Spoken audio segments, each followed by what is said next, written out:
in that school. Oh. And I said, oh no, we get in trouble. I'm going to stay here. I was ready for Nanny Kim to get me. But I didn't get scolded, she just took me home. Oh, that's good. Huh. But Edgar, to this day, I believe that house was haunted where we were. Oh, really? Yeah, because we used to live in this house that when any salesman or anything came, Grandma used to tell me, go tell him I'm not home. But this one time I went, my mother says she's not home. Then she came out and talked to the guy. But Vicky used to see people throwing things down on us. And she'd be screaming, And I didn't see anything.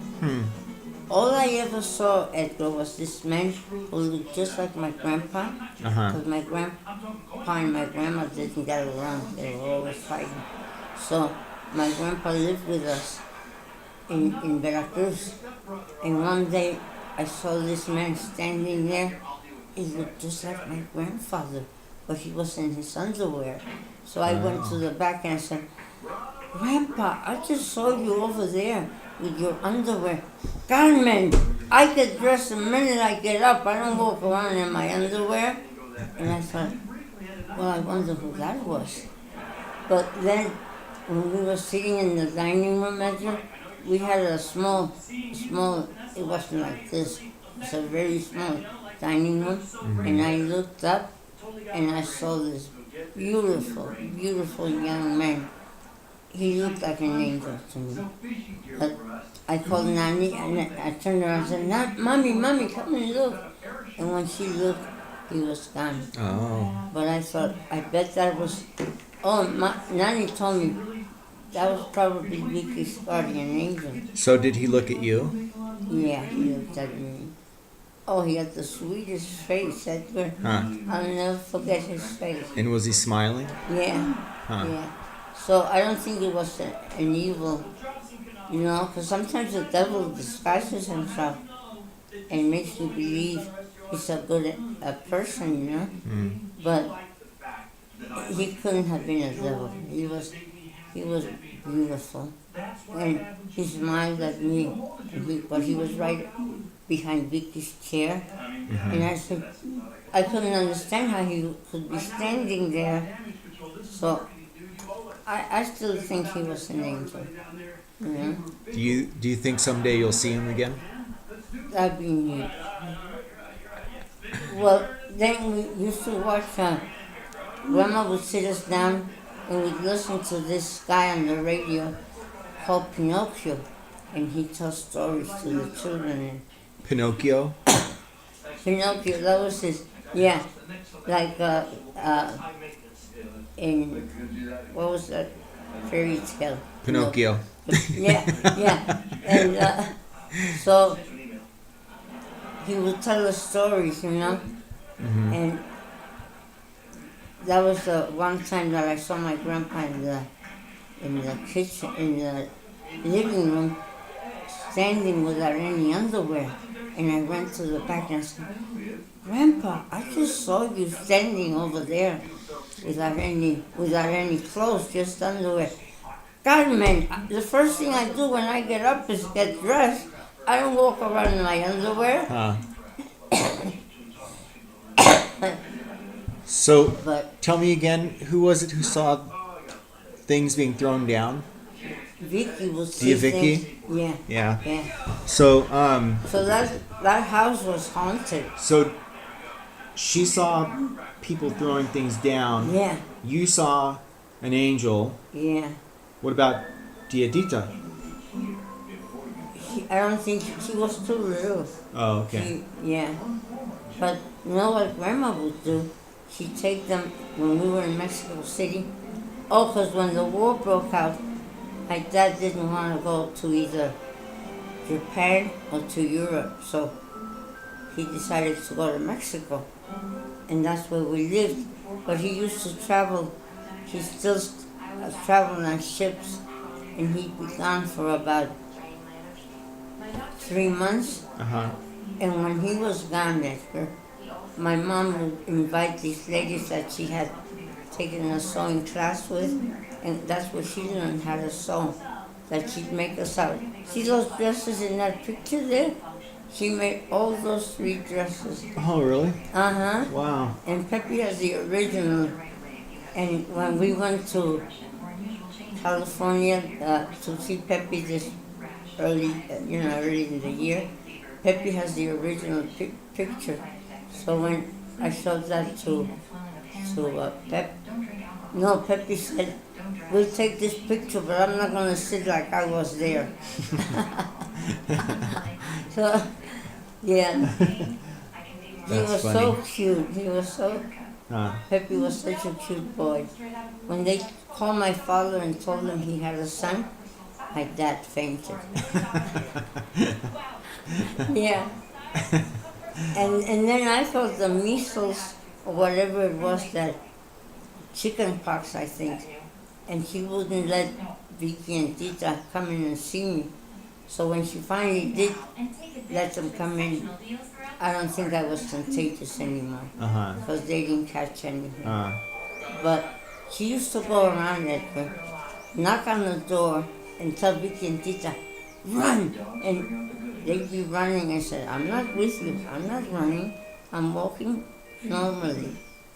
Because in case they come out, I didn't want people to think I was with them.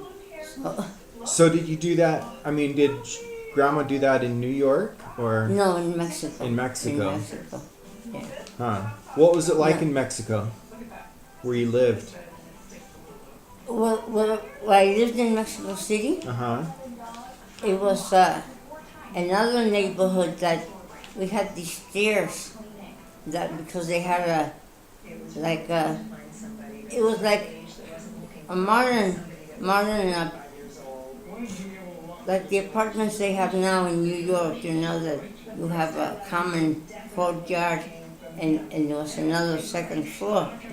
And the kids used to have this game.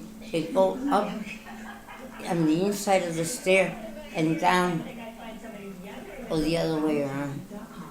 Yeah, it was up the regular stair and then slowly down the other one, because that was on the outside of the railing. But we had fun in that apartment, in that place in Mexico City. So I was so sad after when we left Mexico City to come to New York, because I thought I'll never see my grandpa again. And he said, "Don't worry, Carmelita, you write to me and I'll write to you." I still have his letters that he sent to me. Oh. Because I loved him so much, my grandpa. And yeah. But yeah. And then when we got to Texas, we got on a train full of young men, Edgar, full of young men. And I said, oh, Vicky and I started singing Mexican songs. And the guys would come over and give me Hershey bars or apples. And I thought, oh, there's something neat about this singing business. I want to be in show business. So when we got to New York, I was trying to, I'd go to every, and one time, it was after I came to California and met your dad. I had a picture of an actor that when I saw him in my dream, that's what that looked like. The guy in my the photo I had of this actor. And so when I got to California, I thought, that's what I'm going to marry. Because I hadn't found one like that in New York City that looked like that, And so when Grandma saw me thinking about going back to New York, I was thinking of going back to New York City. And Grandma said to me, "Carmen, stay here and get married and have children and you'll be happier." Why were you planning on going back to New York City? Because I had left my name for in case they needed a girl in the chorus, I was going to go back. Oh, okay. And Grandma said to me, Carmen, just stay here, forget about show business and get married. And then I met Dad.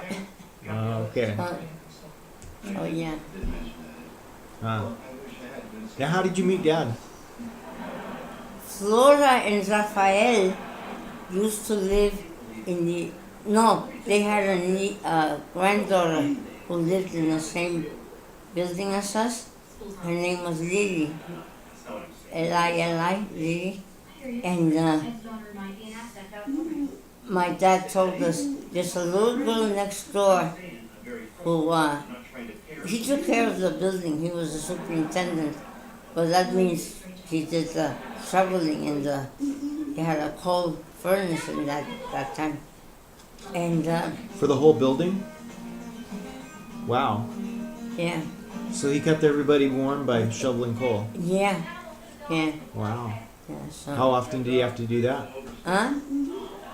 Not too long, because soon after that, Grandma decided she was moving to California. Oh. And then I followed soon after. And it was funny, I got on the bus, on the Greyhound bus, to come to California. Uh-huh. And I thought, oh, I forgot to bring a book with me.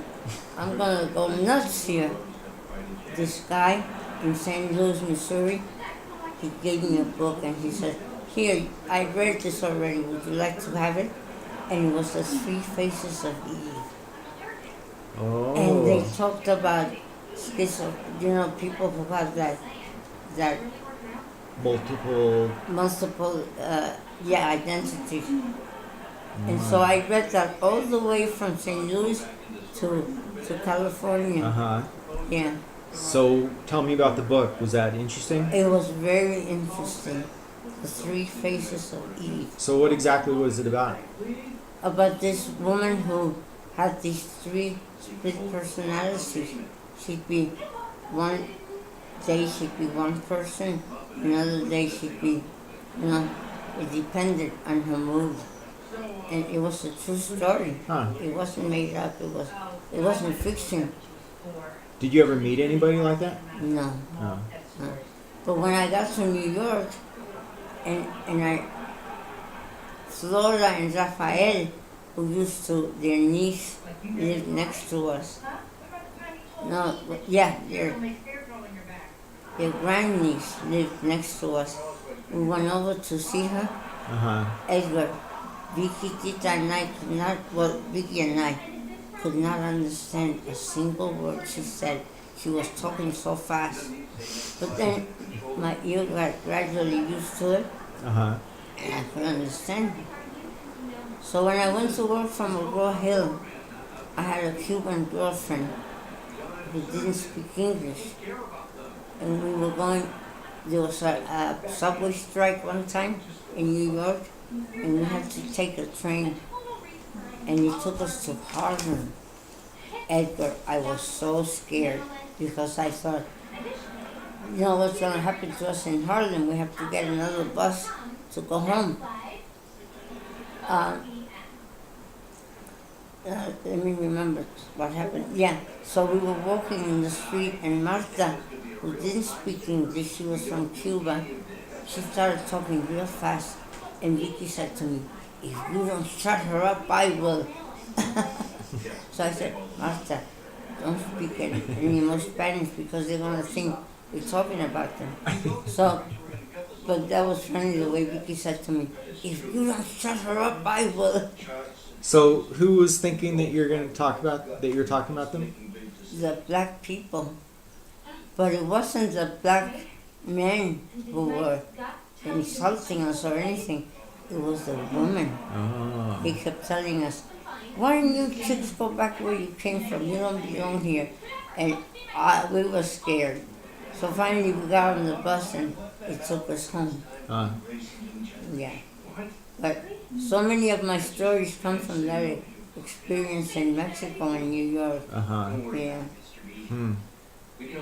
Yeah. So. You've got some good stories, Mom. Yeah. Yeah, one time we were walking home, and it was really dark because I used to work at Asa Murray's from 2 in the afternoon till about midnight. So one day we were walking home, Edgar, and this little drunk was behind us and saying, well, girls, where are you going? And then I told Vicky, wait for me. And I went up to him and I said, if you don't leave us alone, I'm going to call the police. And he backed off. But then when we got home, we told Grandma about that, and she was looking out the window, and at the same time, that guy was looking through the window on the other side, and Grandma screamed. I could hear his footsteps running all the way to the George Washington Bridge. And I was laughing so hard that 2 police cars came, 3 motorcycle cops, and I said, well, maybe if you run after him, you'll catch him. He's probably halfway across the bridge right now. Because we were a block away from the George Washington Bridge. Oh, okay. Yeah. Wow. Yeah. So that was funny. I was laughing so hard. And so a lot of my stories are from things that happened in New York. And when I was working at Elsa Murray's, I had such a nice... I didn't like my managers too much, because one day I went up to him and I said, look, what's her name? One of the teachers, the female teachers that I had to give up. Yeah. One of the students? No, they weren't. Mr. Marshall was a student, but he gave Pepe his first job. Oh. And a 5 and dime he owned. Oh, wow. And so Mr. Marshall said to me, I wasn't Mrs. Brocke, Carmen, get married and leave this business. And I said, I plan to very soon. Because I was so disgusted. Here we got I went to the managers and I said, look, so-and-so is just waltzing him around. She's not teaching him. Talk to her. Oh, don't worry, Carmen, we already cashed his check. I got so mad. I went home and I told Grandma, I'm ready to go to New York, to California. I don't want to work here anymore. Because so when Grandma went to California, you didn't go with her? No, I stayed with my dad. And this is another funny story. I was going out with this guy called Bustamante, and George Bustamante. And Grandpa said to me one day, Carmen, why don't you marry George Bustamante? He your student from Elsa Murray's. He's very nice. You should marry him. And I said, Papi, I've never contradicted you, but you can't tell me who I'm going to marry. I'll marry the one I want to when I find him. I'm not marrying George. I'm sorry. And George was very nice. He was Italian, and his mother liked me a lot, and she wanted me to marry George. Oh. So I told my dad, Papi, I've never disobeyed you, but I'm sorry. When I find the one I want to marry, I'll marry him, but I'm not marrying George. And he apologized to me. My dad apologized. He said, you're right, Carmen, you're right. It's your life. So I have pictures of the house where we have the cement in back of us. But Edgar, we had to climb this long flight of stairs because there was no building in front of us. For some reason, they never built a building there. So we had sunshine the whole day in that apartment. Nice. Yeah. Wow. And one day, one of the Jewish ladies upstairs, because the Jewish Orthodox can't mix anything with milk in it. in their food. So she sent down a chicken, and my mother said, "Oh, I hope they keep spilling milk on their chickens." But that was the only one we got at that time. So then I told my mom, "I'm ready to go to California." So then that's when Grandpa and I got on the Greyhound bus and went to California. And when you went to California, where were you living? My mother lived, she had bought, with money I sent, not a lot, but all the money I had in the bank, I sent to her when she said she found the house. So I forget how much it was. It wasn't that big of a deal. But when I got to California and I met your dad, he looked just like the actor that I had seen in my dream. Because in Mexico they have this superstition: if you put a piece of wedding cake under your pillow, you're going to dream of the guy you're going to marry. A piece of wedding cake under your pillow? Yeah. Whoa. So that's when I met like someone an actor who your dad reminded me of when I met him. Because I said, "Well, what do you know? I met the one who I'm going to marry." So did you know right away that you were going to marry Dad? No, but I found in a few months he used to come and help me drive, and Pepe will always teach me, "Oh yeah, we know where you and Eddie go and driving." And no, he was a gentleman all the time. But I thought, he looks like the one I dreamt about. He does look like that. He looks like that actor. Yeah. Yeah, the actor was in The Greatest Show on Earth. Did you ever see that movie with Jimmy? It's an old movie. No. Yeah.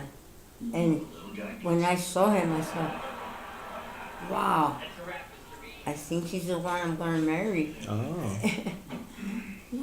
So When you saw Dad, you thought that? Yeah. Huh. Yeah. Wow.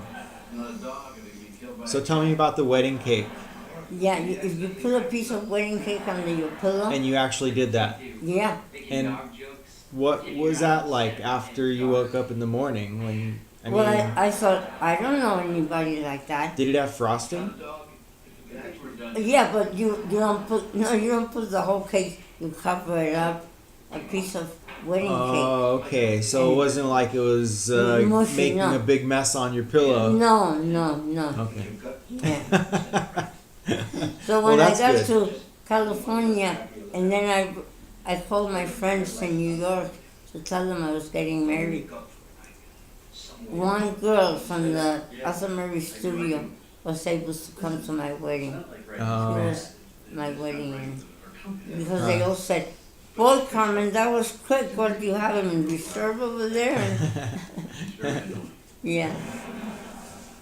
Only one of the teachers happened to be in California, and she was at my wedding. Oh, okay, that's nice. Yeah. So how long had you been in California before you got married? Only 6 months. Oh, wow. Yeah. Very fast. So, yeah. Huh. Yeah. Yeah, you know how your dad proposed? We were at the beach, and Lini was about 5, and we were at the beach, and he said to Lini, "How would you like Carmen to be your mom?" And Lini said, yeah. And that's when I thought, well, that's not much of a proposal, but I'll take it. So when I told my friends back in New York, one of them happened to be in California, and she went to my wedding. One of the teachers from us. Yeah, because when I got to Hollywood, Edgar, it's a crazy place. Hollywood is insane, you know? In what way? too many people, and it's confusing, especially to someone from New York. I was used to going to the calls they used to have for. You know who I met? Shirley MacLaine. She was in one of the Broadway shows, Oh. and I mean I didn't meet her, but I saw her on stage, Oh, okay. and I thought she was really good. But then I found out she was all into this hocus pocus stuff, you know, the crazy things. But Anne took a liking to us. She lived right across the street in Percy Avenue. Anne Wright? And right, yeah. Huh. She told me Wait, she lived on Perchy? she lived right across the street from us. On Perchy? Mm-hmm. Or somewhere else? No, on Percy. Oh. Yeah. Yeah. But you were too little, you. Yeah. But when your dad looked just like this actor, but this other actor was more clean shaven and stuff, but he reminded me of him. Uh-huh. And one of my students in New York had given me a picture of that actor. So when I saw that, I thought, he looks just like this actor. What was the actor's name again? Oh gosh, sometimes I remember something. But he was in The Greatest Show on Earth. Was his first name Hector? No.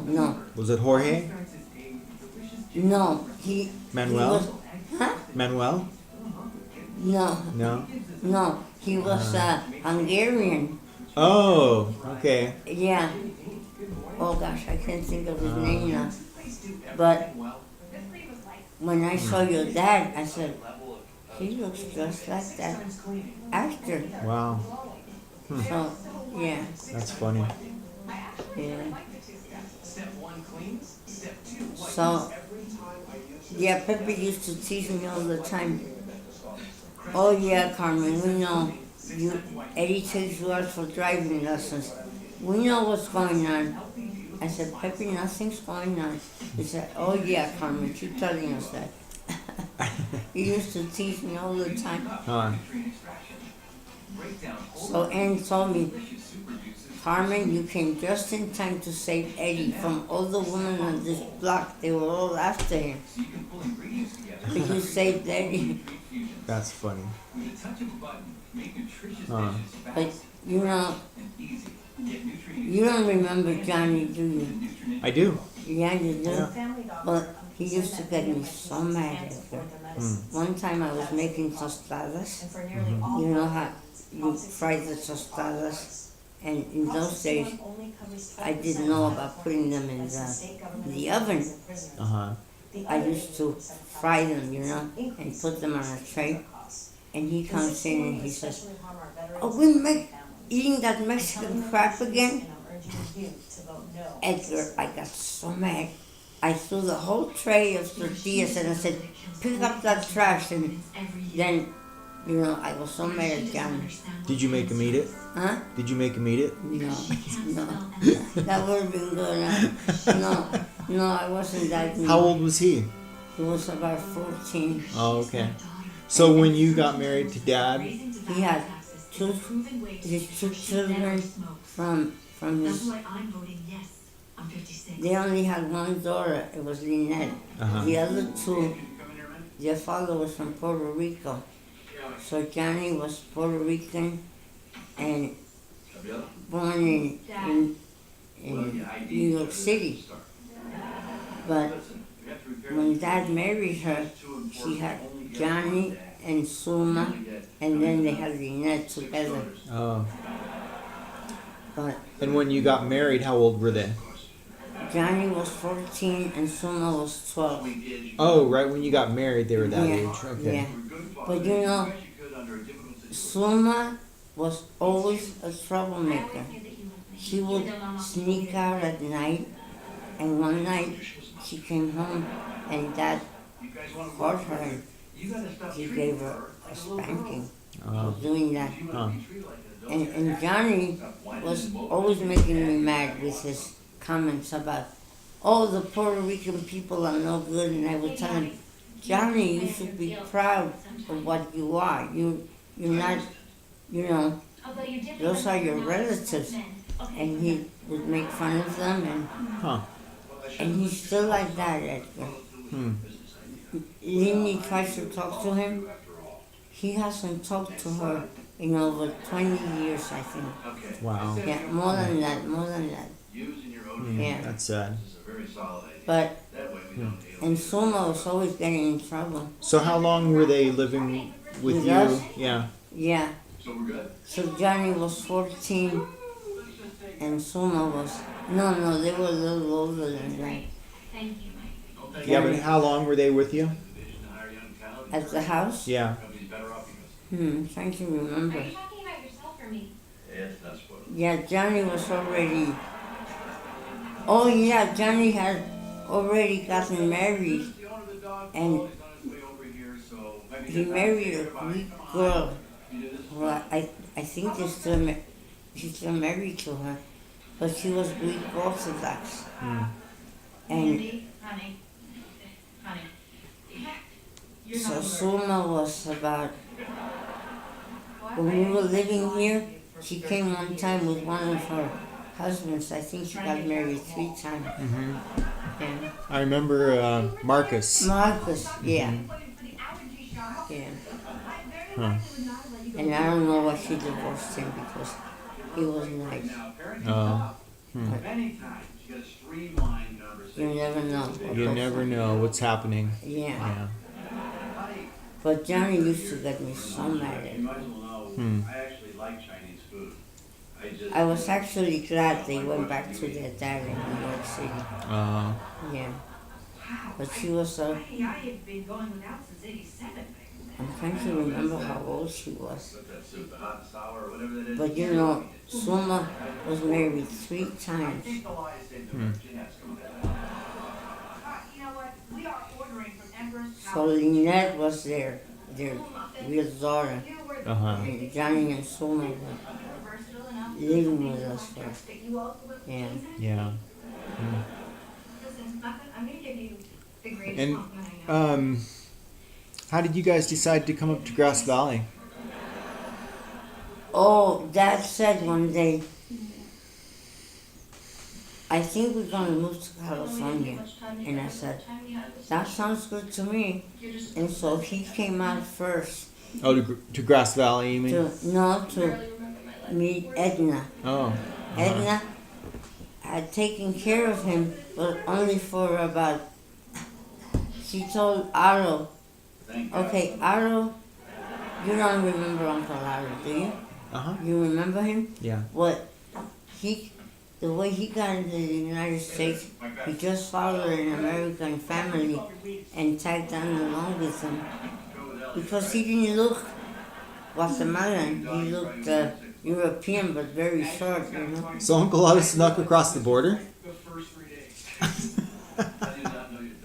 I didn't know that. Yeah. And he went to see Edna. And Edna... Uncle Otto did. Uncle Otto did. Because Edna had taken care of Eddie for a time, your dad, but he was driving her crazy because he would fool around with fooling around with the wringer, washing machine, got his arm caught in that, and so Edna called Otto up and told him, come and take your brother because he's driving me crazy. So Dad was only with Edna for about not even 3 months, you know, and Dad was driving her crazy. So Otto went to get him and took him to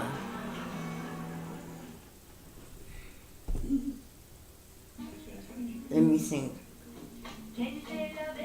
Yeah, well, that's how Dad met Edna. Otto met Edna, and then he brought Dad to her when he was about 13, and she was driving him crazy. But she used to tell people, I took care of him when he was a little boy. Now, was that in Los Angeles? Yeah, Where? Okay. Torrance. Where- We lived in. Edna lived in Torrance then? Yeah. Oh, okay. Yeah. Huh. Yeah. And then, No, Edna lived in Inglewood. oh, But okay. Inglewood was a real nice neighborhood then. So when Pepe and Carol went to New York, that Edgar, I don't know what became of that wandering spirit, but when we were in New York, he said to me, when we got to New York City, he goes, "What do we do now?" I said, "Follow me." And we took the train to Manhattan, and we went to the place we were going to be staying at. And he says, "How do you remember all this?" I said, "Eddie, I lived here for a long time." Yeah. But he never left his apartment because he was always going to work. Oh, okay. Back from work to his apartment with his first wife and Lina's mother. Uh-huh. And he never took a chance to go downtown to Times Square or anything. Uh-huh. He didn't know anything about New York. When we got to New York, he said, "What do we do now?" I said, "Follow me." And we took the train to Times Square, and then we went to where we were supposed to go. Oh, okay. But he didn't want to go. I told him, "Let's go to, I want to show you where I used to live." No. I said, "Eddie, we only have to take the subway and then a bus and we'll be there." No, I don't want to go. Oh. He was just afraid of get him lost or something. Huh. And Giuliani had just been the mayor of New York. Uh-huh. He cleaned up the city so good at Oh. stay clean. Huh. Because Carol said they went to see, oh no, that was in California. They went to see that show about Hamilton. Did you ever hear about that? No, come back. I'm just gonna lower this. Yeah, well, you can shut it off, Edgar. Yeah, just lower it. There's a Broadway show on New York that's it's still playing, and it's all about Hamilton, but they do it in rap. Oh. Yeah, and it's Oh, yeah. It's a Alexander Hamilton. yeah, Okay. yeah, Hmm. and I kept telling him, "Eddie, we don't have to go that far. It's up in Washington Heights. I'll show you." He refused to go. Hmm. So I didn't get to go see my old hunting place. Oh, that's too bad. Yeah. Hmm. But Carol told me it's still a nice neighborhood. And they brought back a book about the cloisters. And that's if you ever get a chance to go to New York, Mm-hmm. go see the cloisters. And in fact, I have a magazine there that tells all about it. It was paid for by the Rockefellers, Uh-huh. and it looks like a medieval castle. Oh. It has all these hangings and it's beautiful. Pepe and Carol went to see it, and they brought me a book back, and so I read about the book. The Rockefellers paid for that. Oh, okay. Yeah, it's still there, and Carol says it's beautiful. Hmm. When Carol and Pepe went, yeah. But before that, you couldn't walk through Times Square, that you'd have pickpockets but when Giuliani was mayor, he really cleaned up the city, really good. Oh. Hmm. Yeah. Which Giuliani was that? Mayor Giuliani, I don't remember his. Was that first- Rudy? Huh? Rudy? Rudy. Okay. Yeah. Hmm. Rudy Giuliani. Wow. He was a great mayor.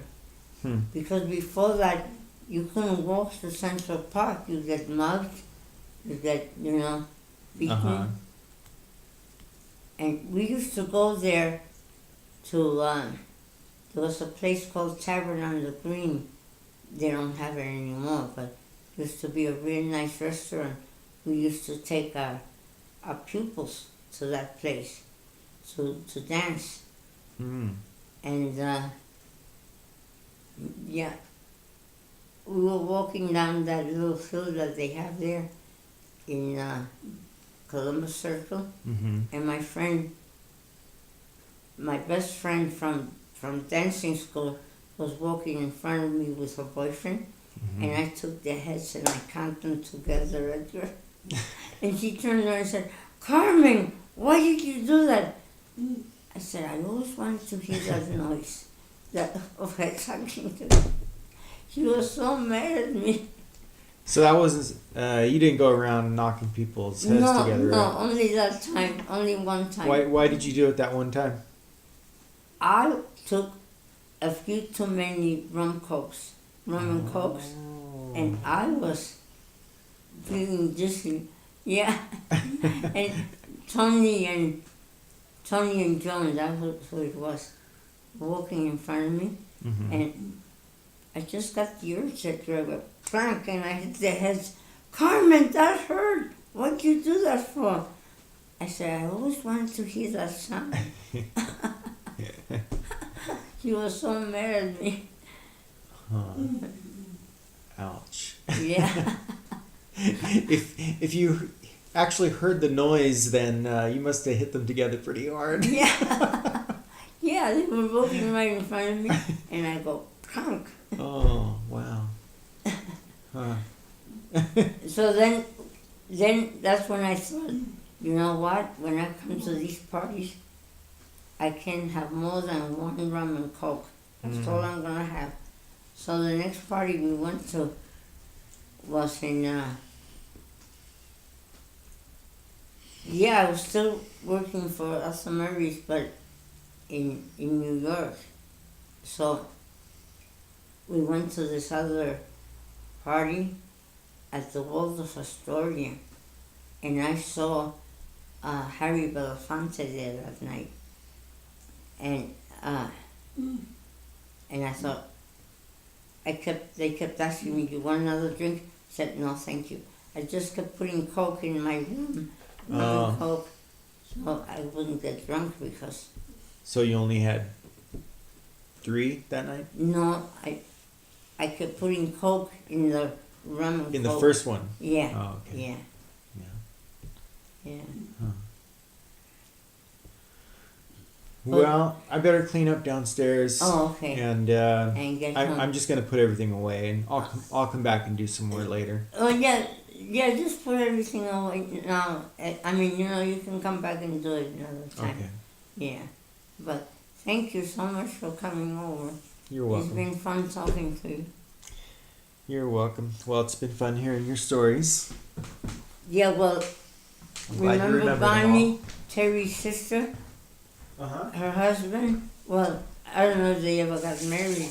Is she still alive, Heather? Do you know? I should ask Terry. You mean Bonnie Sue? Uh-huh. Yeah, she's still alive. Oh, yeah, in fact, she lives near where Mimi lives. She lives in that. She? Yeah, Oh, I didn't know that. yeah. But, well, Edgar, it's been so nice talking to you. Thank you. You're welcome. Thank you. Yeah, and in fact, I have pictures of that where we used to live in that house where we were in the backyard, Mm-hmm. Yeah, backyard. It was a slab of cement, but it was still nice. We had sunshine the whole day. There's something I have to tell you. What? See that? That's a camera? Smile. You're on Yeah, candid camera. So everybody's gonna see me. Yep. Okay. Alright. At least for a little while. Okay. Love you, Edgar. Love you too. Okay. Well, be sure to go down this way. Okay. Will Yeah. do. And I should get you a key. You know what? I have a key. Oh, Yeah. okay. So I Uh, just